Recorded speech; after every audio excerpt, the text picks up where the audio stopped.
And thank you for joining me with a look at racing. Hey, let's check out Huset Speedway Sunday night, the National Sprint League. I'm looking at the National Sprint League as the hottest circuit of sprint car racing in the country right now, and they made their second visit to Huset Speedway on the season, packed them in back on July 3rd, and this Sunday night at Huset's, another big field of cars on hand, nice crowd out there too. 26 cars lined up for that 35-lap main event, and what a race it was. Dusty Zomer was in there making his bid for a second straight victory. He took the win Thursday night at Jackson.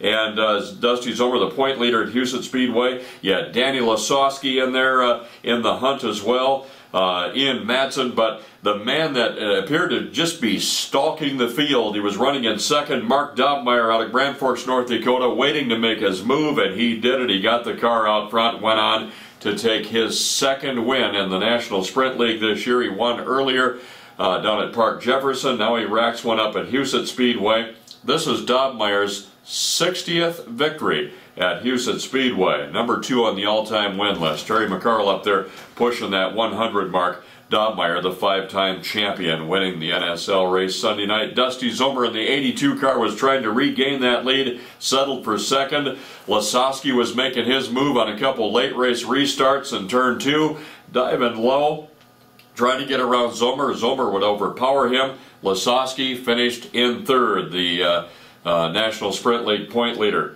Brian Clausen, two-time USAC midget sprint car champion, a guy that qualified for the Indy 500 earlier this year in the number 17W, based out of Noblesville, Indiana, finished in 4th, and Ian Madsen, the man from Australia, came in 5th in the number 18 car. Looking at the rest of the event, it was Linton Jeffrey, an Australian driver, with the number 12 car, setting the quick time within 0.3 of a second of the track record, his time at 10.642. That was in the Minnesota Mafia time trials. Heat races, the fuel-safe heat was won by Tim Kading out of San Jose, California. By the way, Tim Kading, let's go back to that A feature. I failed to mention this. Talk about a hard charger. This guy brings the number 3 car from 15th up to 6th, passing a bunch of cars. He passed the most in the race. Back to the heat races. The second heat race, the DMI heat race, was won by Bill Baylog out of Brookfield, Wisconsin. Baylog got an NSL win earlier in the week at Britt, Iowa.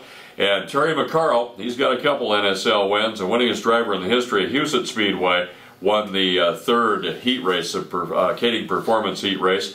Also in action, the micro sprint. Shane Fick out of Brandon, two-time champion, got his first win of the season at Huset's in the number 7 car.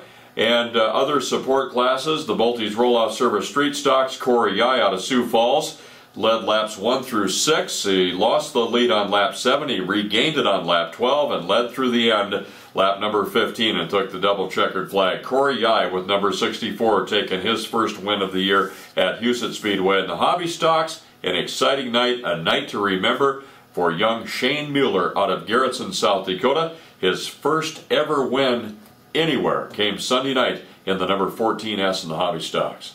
That's a look at the racing, the National Sprint League action from Sunday night at Huset Speedway. Join me for more on Outside the Oval.